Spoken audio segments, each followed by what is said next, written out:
Le Conseil des ministres s'est réuni ce mercredi 29 octobre 2025 sous la présidence de M. Patrice Talon, président de la République. Les décisions ci-après ont sanctionné la séance. Au chapitre des mesures normatives, en point 1, incorporation de la zone forestière de Séri au complexe du Parc national de la Pendjari. Cette zone connaît une dégradation inquiétante due à l'installation incontrôlée de champs de culture, l'exploitation clandestine d'essences forestières, le braconnage et autres pratiques nuisibles à la préservation de la nature. Du fait de ces incursions, la superficie de cet espace protégé s'est réduite, passant d'environ 1250 km² en 1996 à 553 km² en 2019, soit une régression de plus de 54% en 23 ans.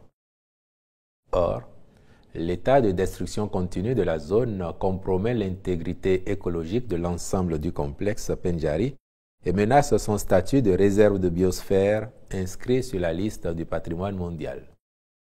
Ce périmètre, de grande valeur écologique, comporte d'une part un écosystème forestier atypique dont la diversité biologique et les habitats naturels en font une extension du parc national de la Pendjari. Elle abrite d'autre part une faune diversifiée de grands mammifères tels que les damalisques, les éléphants, les buffles et les bubales. On y rencontre également des carnivores de prestige comme le lion, le léopard et l'hyène tachetée. L'autre atout non moins important est que cette aire géographique constitue un corridor de migration d'espèces fauniques tel qu'il a été observé à des périodes données. Le Conseil, tenant compte de l'aboutissement du processus participatif engagé depuis 2018, qui a consacré l'adhésion des communautés riveraines et des autorités locales, a décidé de prendre les mesures appropriées pour sa préservation et sa protection par son intégration totale au complexe de la Pendjari. Le ministre chargé du développement durable accomplira, en lien avec les autres ministres concernés, les diligences nécessaires à cette fin. En point 2, actualisation des modalités de mise en œuvre de l'assurance maladie obligatoire en République du Bénin. Au terme de la loi numéro 2020-37 du 3 février 2021 portant protection de la santé des personnes en République du Bénin, l'assurance maladie est obligatoire pour toute personne résidant sur le territoire national. Les modalités de sa mise en œuvre avaient déjà été précisées par le décret numéro 2023-327 du 21 juin 2023.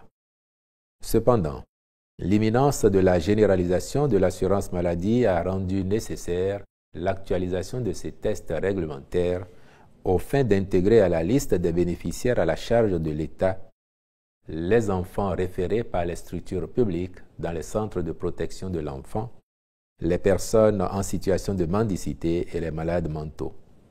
Aussi, le panier de soins de base a-t-il connu un réaménagement avec l'ajout d'autres affections courantes. Enfin, le décret apporte des précisions sur les sanctions encourues par les contrevenants. Au titre d'autres mesures normatives, ont été adoptés les décrets portant transmission à l'Assemblée nationale pour examen et vote du projet de loi de règlement définitif du budget de l'État, gestion 2024. Intégration des prêteurs alternatifs à la plateforme électronique de partage des informations sur le crédit en République du Bénin. Approbation des statuts modifiés de la Société nationale des eaux du Bénin. Réglementation de la profession de guide de tourisme en République du Bénin. Approbation de la nomenclature des activités et des produits du tourisme en République du Bénin. Autorisation de l'augmentation du capital social de la Société de production audiovisuelle SA par rapport en nature. Mise en place et gestion du compte satellite du tourisme au Bénin. Conditions et modalités d'établissement des documents d'identification des personnes physiques, puis le décret définissant les modalités pratiques de l'enregistrement dérogatoire des faits d'état civil. Au chapitre des communications, en point 1, remboursement du solde de cotisation pour pension de retraite au profit de 504 ex-agents militaires partis volontairement des armées et ayant accompli au moins 15 années de service. À la suite d'une réclamation formulée par l'Association des agents partis civils et militaires de la fonction publique, le remboursement de la dite cotisation pour pension de retraite avait commencé en 2015 avant d'être suspendu par une réquisition judiciaire. Au terme des opérations de paiement effectuées par le greffier en chef du tribunal de première instance de Cotonou, il ressort que seulement 331 agents sur les 835 ont pu être satisfaits. Afin de permettre à ceux d'entre eux encore en attente de rentrer en possession de leurs dû, soit 504 agents, le Conseil a marqué son accord pour la mise à disposition des ressources nécessaires en vue de clôturer ces remboursements. En point 2, actualisation du projet d'aménagement et de bitumage de la route Vakon à Vagodji à Guégué. Ce projet comprend à sa conception des travaux de terrassement, de chaussée, de revêtement et d'assainissement sur un linéaire de 13 km 2. Il intègre également la construction d'un pont de 100 mètres de portée sur le fleuve Wémé pour y relier l'agglomération centrale des Agégués.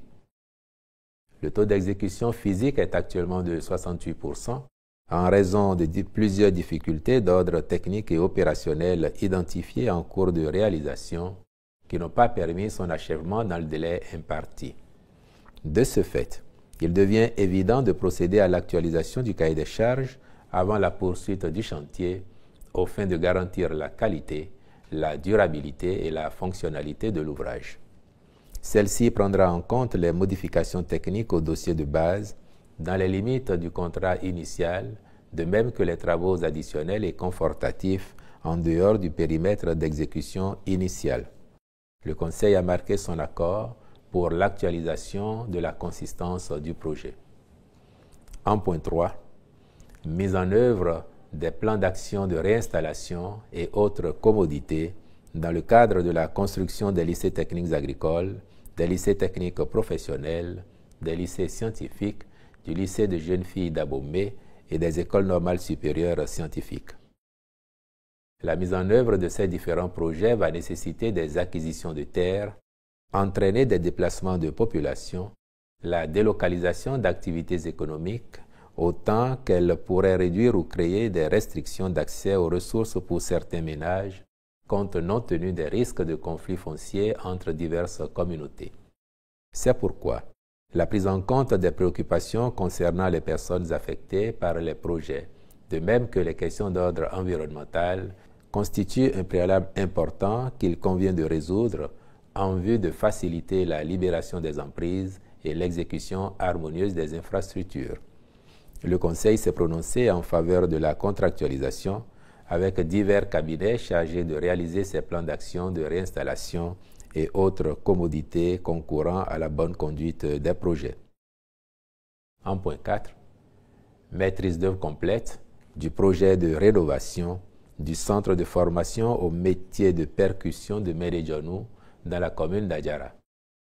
La rénovation du centre vise à offrir de meilleures conditions d'apprentissage aux jeunes béninois pratiquant les métiers de percussion et participe du renforcement de l'offre touristique de notre pays.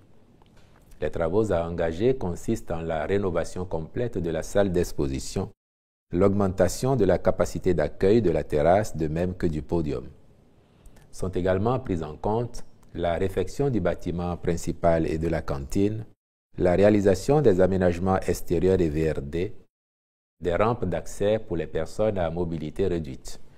Le Conseil y a marqué son accord et instruit les ministres concernés d'accomplir les diligences nécessaires pour cette remise en état.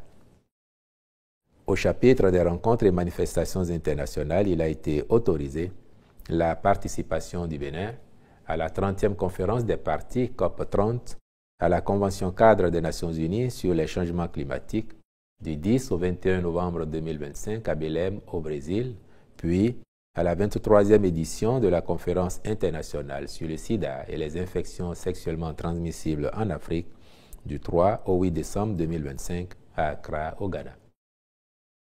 Au chapitre des mesures individuelles, les nominations ci-après ont été prononcées.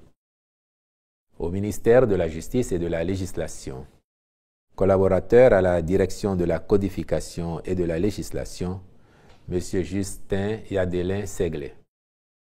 Au ministère de la décentralisation et de la gouvernance locale, directeur adjoint de cabinet, M. Adéotan Jean-Paul Adebolou. Directeur des systèmes d'information, M. Seton Pascal Gelaz Lokono. Au ministère de la Santé, directeur général du centre hospitalier départemental de la Donga, M. Mesme Alimassou Tolidji Totin, je vous remercie.